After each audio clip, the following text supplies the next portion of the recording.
Welcome to the Global Discussions with creatives, leaders, and thinkers. My name is Simon Hodgkins, and I'm delighted to be here today with Shelley Zalis. Shelley, you're very welcome to the podcast. Let's begin by asking you to introduce yourself. Tell us all about this fantastic journey and mission that you're on. So over to you, Shelley. Oh, wow. Thank you. First of all, I'm so thrilled to be here. And it is a journey, that is for sure. And it zigs and zags. And it is definitely not in a textbook because we're known to be the first at many things. And being in the business of equality, I can say, since I own the trademark, we are the first to be in the business of equality. So my journey, I started out in market research. So that is really my claim to fame, is pioneering online research. Simon, have you ever taken a survey on the internet? I've taken many surveys on the internet, yes. Okay, so I'm the mother of that invention. Sorry, not sorry. But I did pioneer that a long time ago and migrated research from offline to online. In a day and age where only wealthy old men with broadband connections were actually on the internet. So that was probably in about 2000. And I was working with 14.4 modems, which is pretty funny. Anyway, so that's what I did. And I was an only and lonely. I was the only female CEO, top 25 in market research my entire career. I sold my company to Ipsos, the third largest global research company in the world, operating in 83 countries. I was operating in 6 cities. And all of a sudden, I sold to a pretty enormous company. And once again, I was an only and lonely on a board, a public board, with another woman, but the rest were men. And I realized at that point, I needed to give back with generosity what I wish I had, rising the ranks, and have a community of women supporting other women, because I really never had that.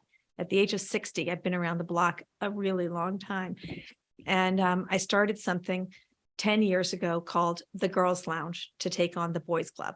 The opposite of boy is girl, the opposite of club is lounge. If there's a boys club, there should be a girls lounge. And I wanted to go to CES, Consumer Electronics Show in Vegas. I heard there was 150,000 people that were attending. Less than 3% were going to be women. And I thought to myself, I'm so sick of going to these big conferences where I have no girlfriends. And so I decided to invite 5 girlfriends to join me. And I said, if you know other women, please invite them. And 24 hours later, 50 women showed up at CES and we walked the floor together. This is 10 years ago.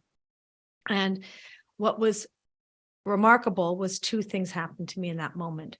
One, every single guy's head turned as we walked the floor. It was, we were looking at big screens, little screens, but what fascinated me the most was the head turns of where the hell did all you women come from?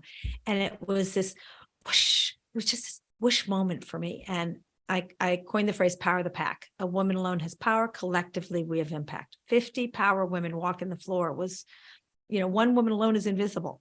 A pack, you can't miss us. That is for sure. And of course, we held up our lollipop signs and it said the Girls Lounge. And it was a remarkable moment. The second thing that happened to me was I was surrounded by women just like me. We talked about imposter syndrome and work-life balance and how do you do it all and bias barriers and, all the kind of things that you never really have ever talked about before. And we were in my one little tiny bedroom at the Four Seasons. And the next day we were 100 women. The next day we were 300 and we took over the penthouse suite. And that's when the Girls Lounge was born. And it was a pretty amazing moment. And today, 10 years later, we do over 70 pop-up lounges at big industry conferences around the world. And it's no longer a girls' lounge. Once women started supporting women and we were 1 million women strong across 100 countries, we evolved to the Equality Lounge. And so we went from the place for the 17% to the place for conscious leaders. And under the umbrella of the female quotient, so the name first came IQ, the intelligence quotient, which everyone talks about. Then came EQ. Everyone started talking about the emotional, quotient. And then I just said, now comes FQ, the female quotient. When you add more women to any equation, there's a return on equality.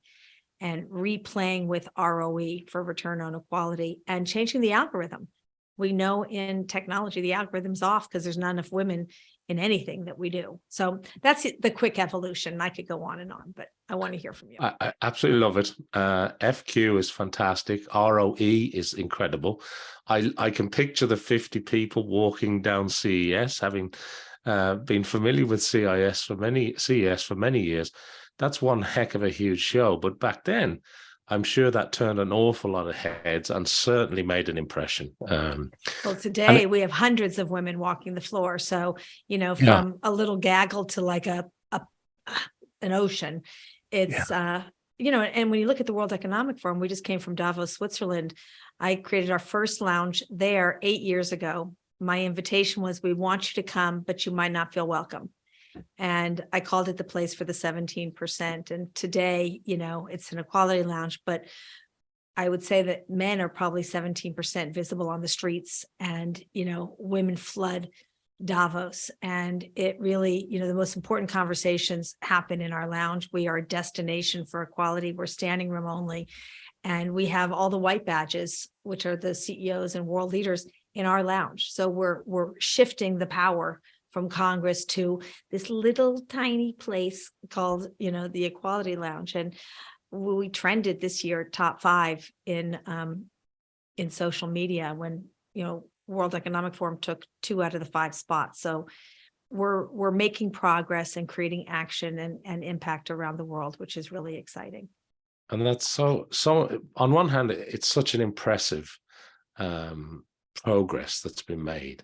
And how many events did you say around the world now? Because you're doing this in a lot of places.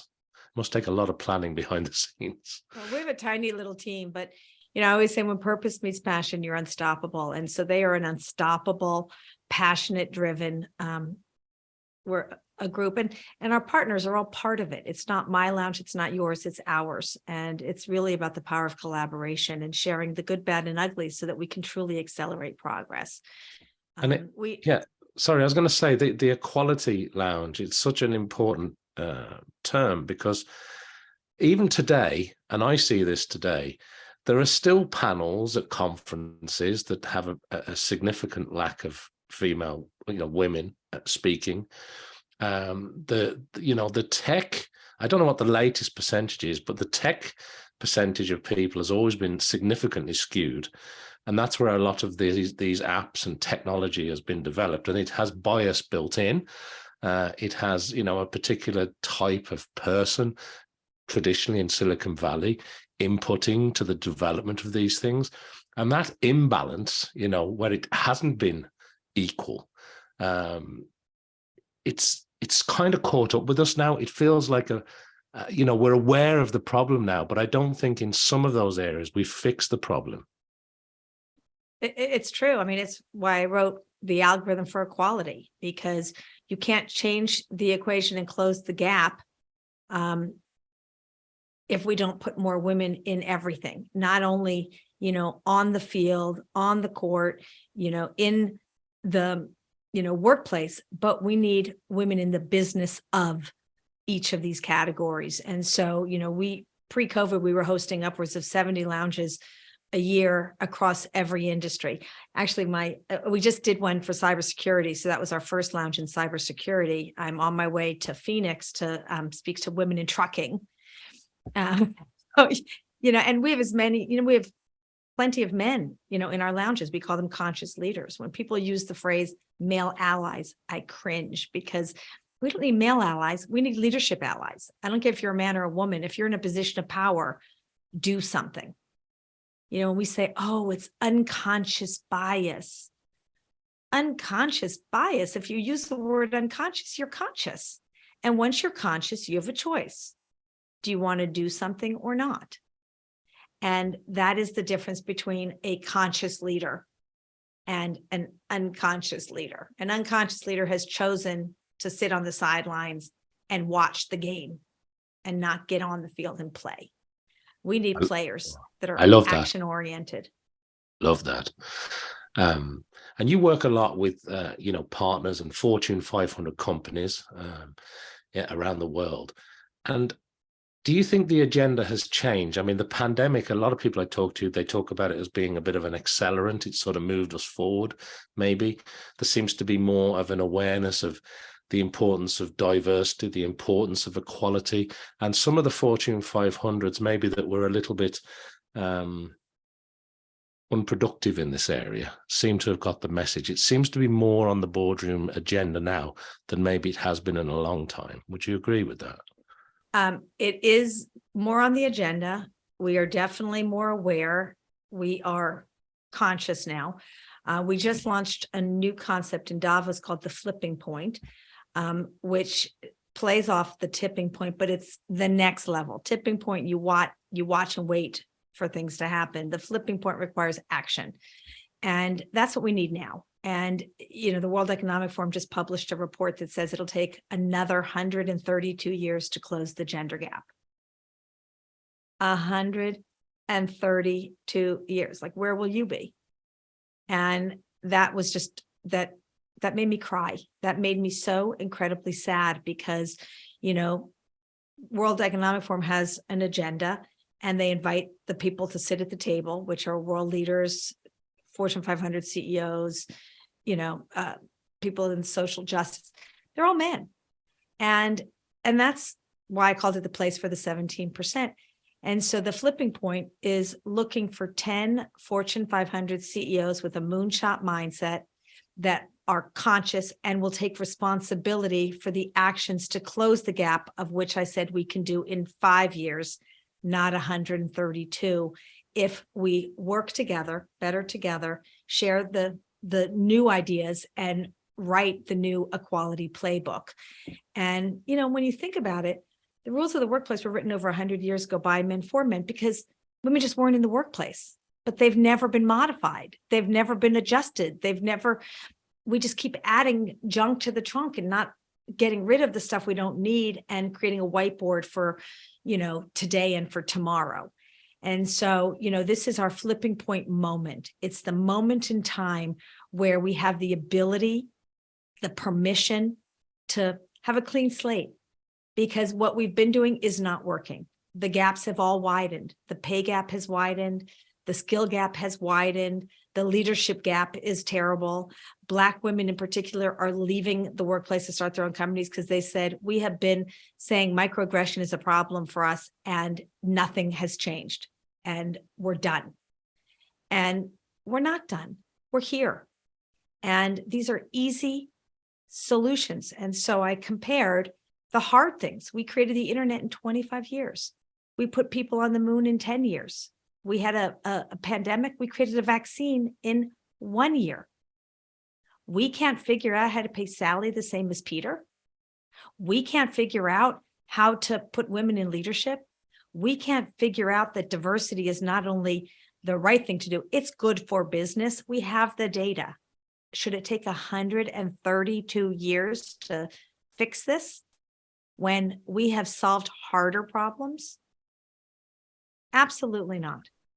Yeah, 100%, Shelley. And something you said there really resonated with me, that the way that we are working, or the way it's set up, maybe is a better way of saying it. It's a very old way of thinking, an old way of working. You're quite right to point out it hasn't changed in a long time. And yet some areas, a lot of the areas still persist. And I admire the energy and the drive that you have to change that problem north of 100 years down to 5. I mean, that's a huge challenge, but you're putting a dent in this problem for sure. And it's certainly getting recognition and it's getting aware. And before we move off the topic, I wanted to ask you about that, because you've things like the See Here when it comes to sort of media and advertising. I'd love you to talk about that for a moment. For people watching, and maybe not on audio, but behind Shelley, there's a worldwide wrestling belt, a female belt, and I'd love you to tell that story too. So could I maybe ask you to maybe expand on both of those areas, because I think they're really pivotal to what we're talking about here.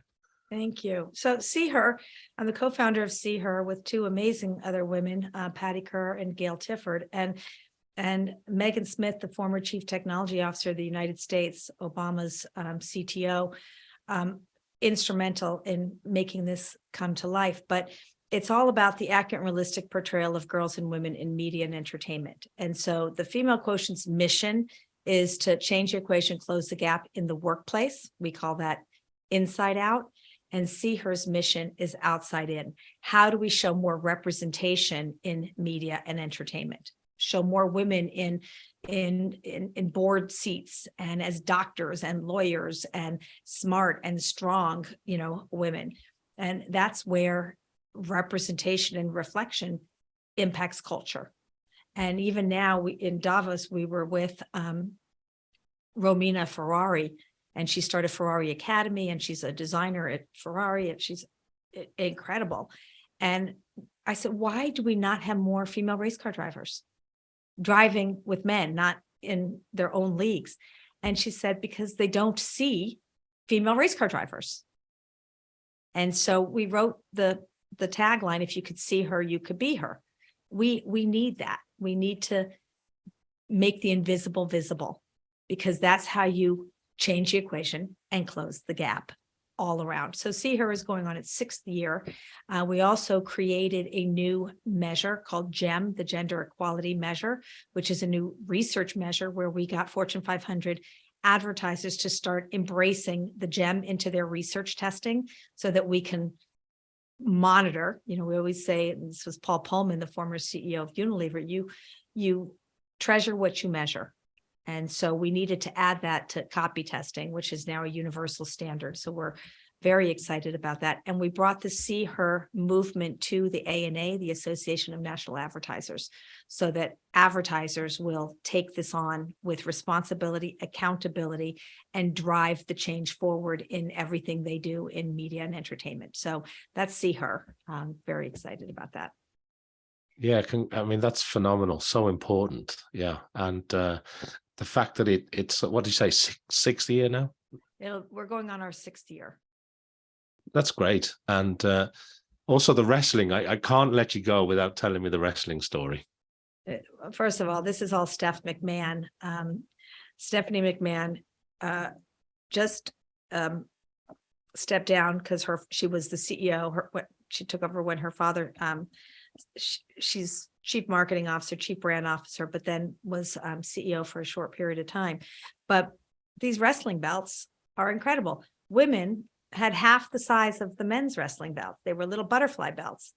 And really, Stephanie was responsible for this, changing the belts so that they'd all be the same. Like, why should women have a different belt than the men? And so this is my title belt, which, hold on, show you.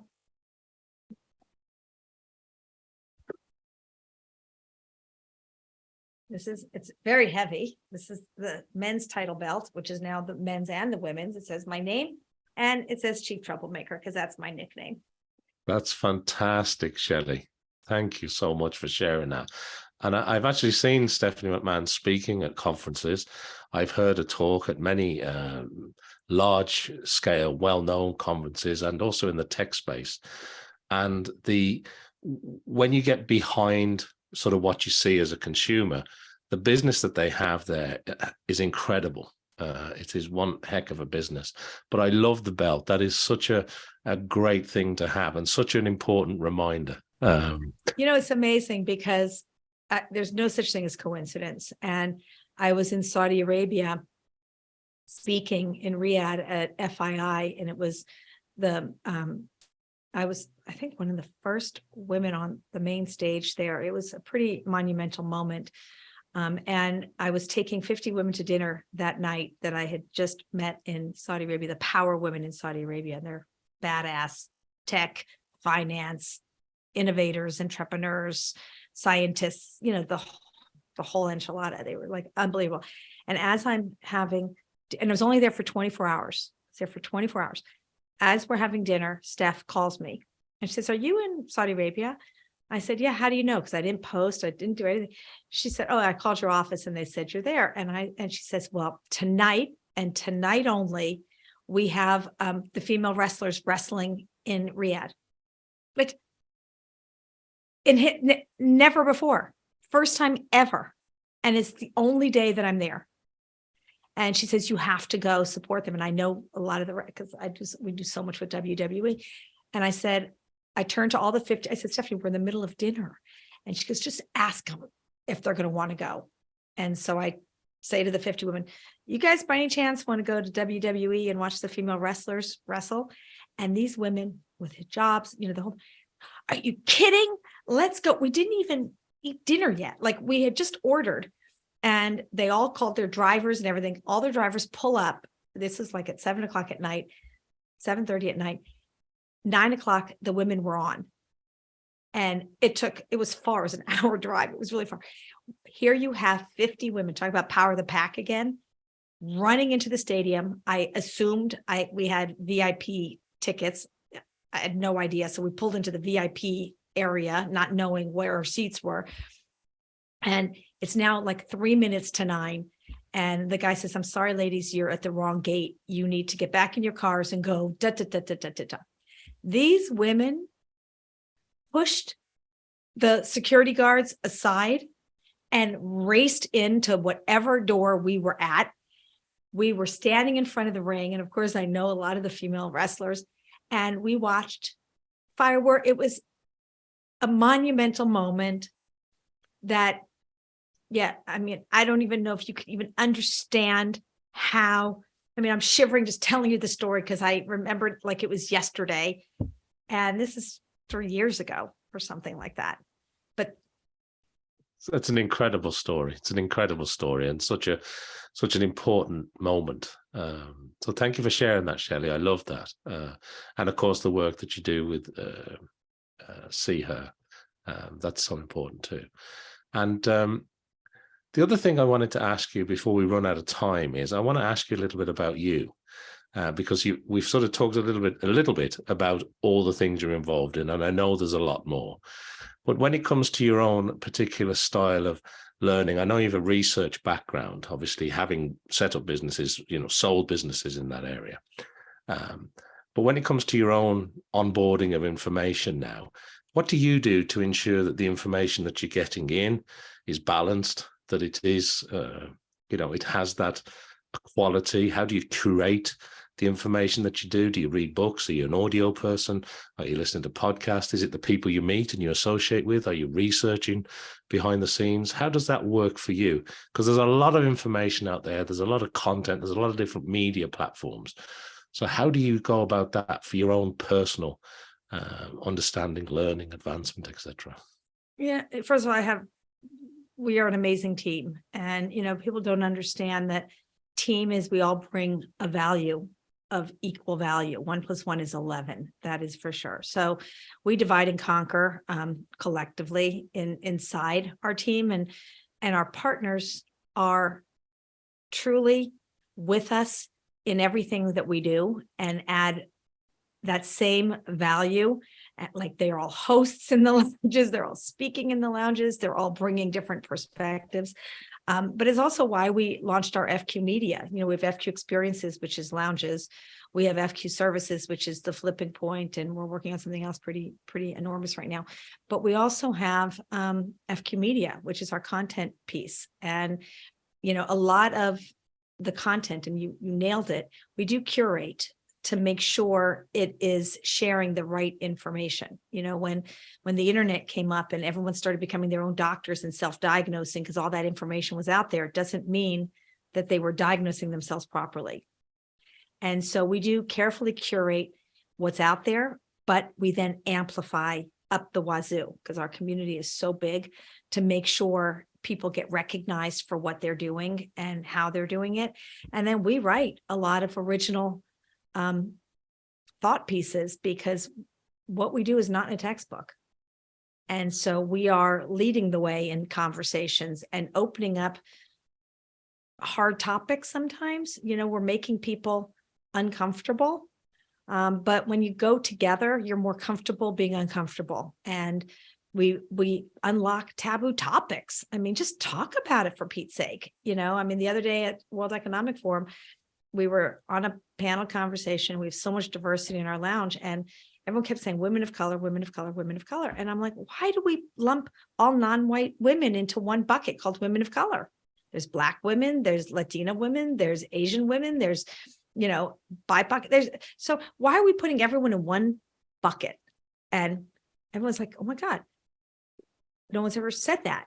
Well, not only do we have to say it, it's different cultures, different, backgrounds, different everything. We need to talk, just open it up. Like, what is the issue? Let's all work together on moving this thing forward. Or, menopause.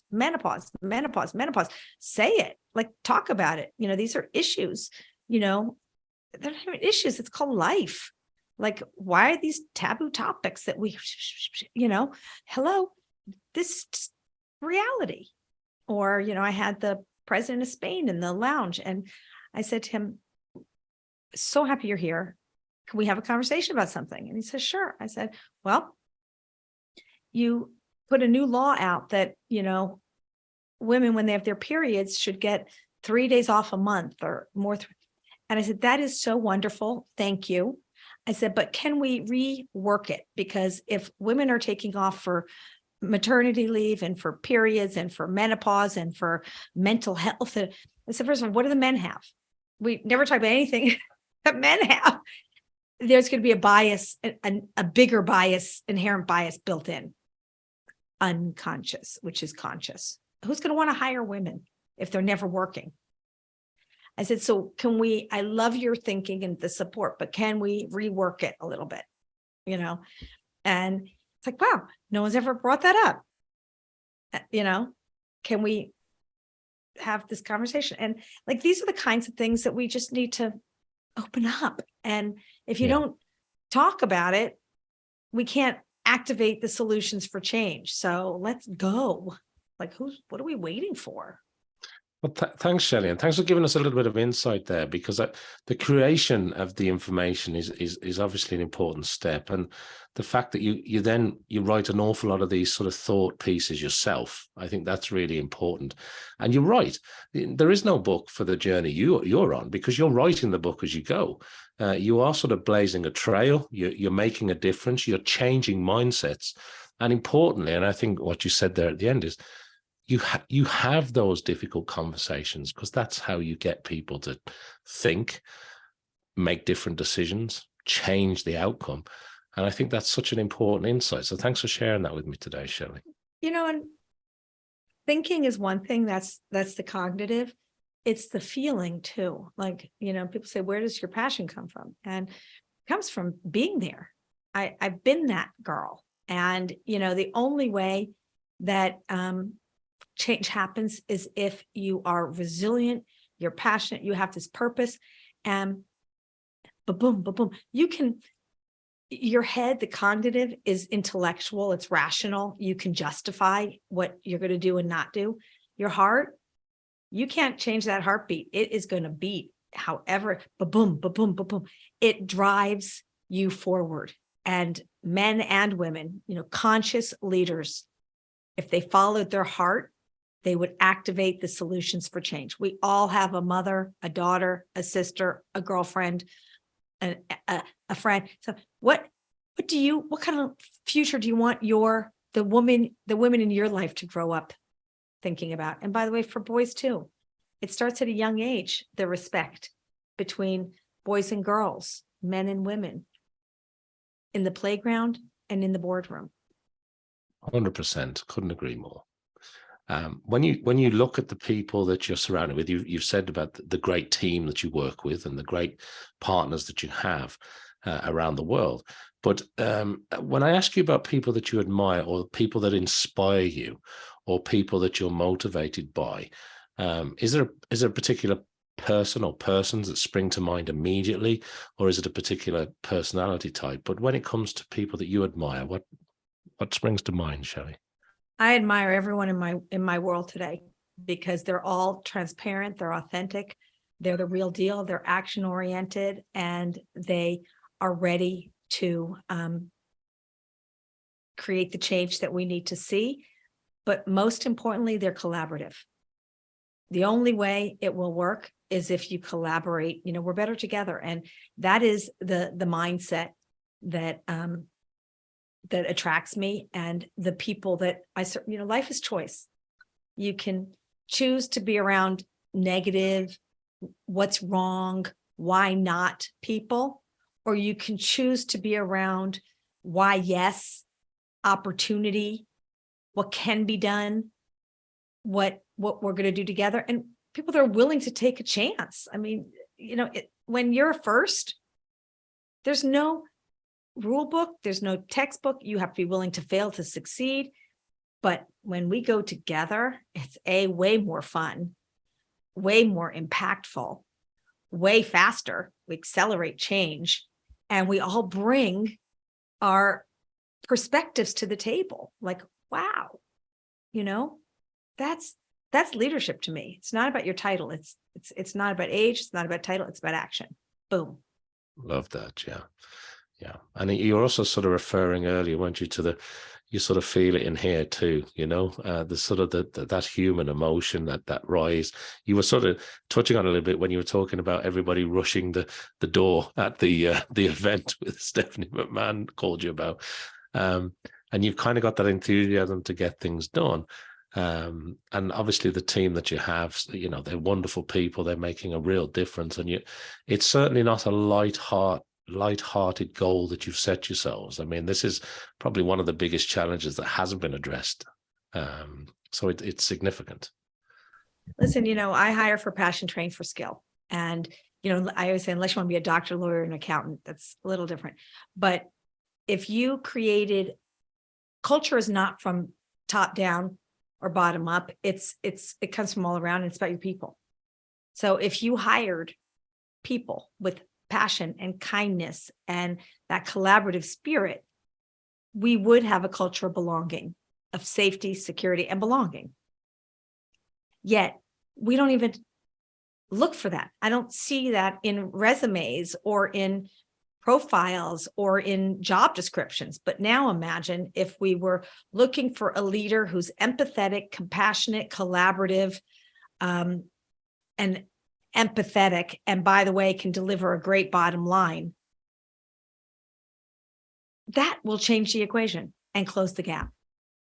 Instead, we use words, we're looking for aggressive, assertive, decisive. Women they don't see themselves that way. Right. But hire for kindness. And that will go a long way to creating camaraderie and this, when people love what they do, it's called passion. When they don't, it's called stress. People don't leave companies. They leave people. They leave managers. And yet we allow asshole managers, men and women, to stay. Why? I don't care how good you are. You should not be in a position of management. Not acceptable. That's great. That's great advice and great perspective. And that leads me on to something that I want to ask you before we run out of time today. I want to ask you a little bit about advice, because obviously you share an awful lot of advice, whether it's in the lounges, whether it's what you're doing at FQ and all the different activities that you're involved in. But what about advice that you've received personally, Shelley? Has there been something maybe from your childhood or even as recent as being in Davos? Any advice that stuck with you that you think is so important that you're really focused on because you think it's a really important advice in life? Well, I mean, my favorite person is Sarah Jessica Parker. So I'll quote her. It was from a film, but she says, trying to be a man is a waste of a woman. Number one. So own who you are. Oscar Wilde says, be yourself because everyone else is taken. And it is so true. We all try to be just like someone else, but that's status quo.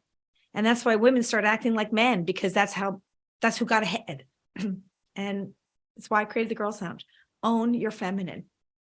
And let's not call them soft skills. Let's call them critical skills and essential skills, because we bring a lot to the table. And then, from my father, who passed away a few years ago, but role model in my life, has a no regret policy. You never want to look back and say, shoulda, woulda, could have. So think forward and say, will I feel bad making this choice? And if the answer is yes, don't do it. And, at the end of the day, through my entire career, and I have 3 children and a daughter-in-law, son-in-law, and a grandson, an amazing husband, partner, I have always lived that principle with a no regret policy. And I told my kids as they were growing up, I will never miss a moment that matters to you. You tell me where you want me to be, I will be there. And my kids will always remember that. Nobody will ever remember the trip that I didn't take for business, the meeting that I didn't show up to, the day I left early. No one will remember those things. but the people that are important in your life will always remember that you were there in the moments that mattered. And my mother, who lives right on my street and is a badass, she created the first conference for women for the state of California with the former governor, Pete Wilson, 30 years ago, which is crazy. Talk about same topics then that we have now. She has instilled on one of 4 girls confidence that, and I coined the phrase, confidence is beautiful. It's, if you don't believe in yourself, no one else will. So, women never brag about themselves, but we must. You got to know your value, your worth, who you are, and what your powers are, and use them and believe in yourself. That's great advice. Thank you so much, Shelley. Last things before we wrap up. As you look forward to the next 6, 12 months, what does that look like for you? What are you hoping to achieve? What's on the roadmap? And also, is there any other subject that I haven't touched on that you want to bring to our audience's attention today? Well, first of all, join our community. We love everyone to be a part of it. It is free. Everyone is welcome. Everyone belongs, and everyone is seen and heard. So thefemalequotient.com. You can find us on Instagram, LinkedIn, Facebook. I don't know. Anyways, so follow us or connect. Come to lounges. You're welcome. No badge required in any one of our lounges around the globe. I think, listen, we're on our way to the G20. So we're that's in India in September. The road to G20 will be our first launch at the G20. We're pretty excited about that. We have so many things coming up. We're working on closing the skill gap with women in underserved parts of the world through First Ladies. So I want the First Ladies to own the program. So First Ladies around the globe. So we'll be doing a lot with First Ladies, and we worked on the Showtime. We helped amplify the Showtime show, First Ladies. So if you haven't watched it, watch it. So good. We have so many amazing initiatives in the works, and so many that I won't know what we're doing until tomorrow. When when you follow your heart, you go where you go. So who knows what tomorrow brings, but it'll be an impactful day, whatever it is. Well, listen, that's a lovely point to end our discussion on today, Shelley. We've covered such a lot. We've captured a lot of great advice in this discussion. So thank you to Shelley for joining me here today for the global discussion. Thank you to everybody for watching or listening to this episode around the world. Make sure that you like, follow, subscribe, do all the things I need you to do to help support the podcast.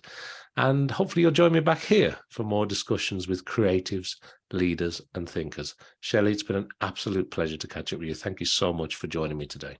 Oh my gosh, Simon, thank you for having me and sharing the story and sharing the journey, and also joining in for what's to come, because we are all a part of architecting the future.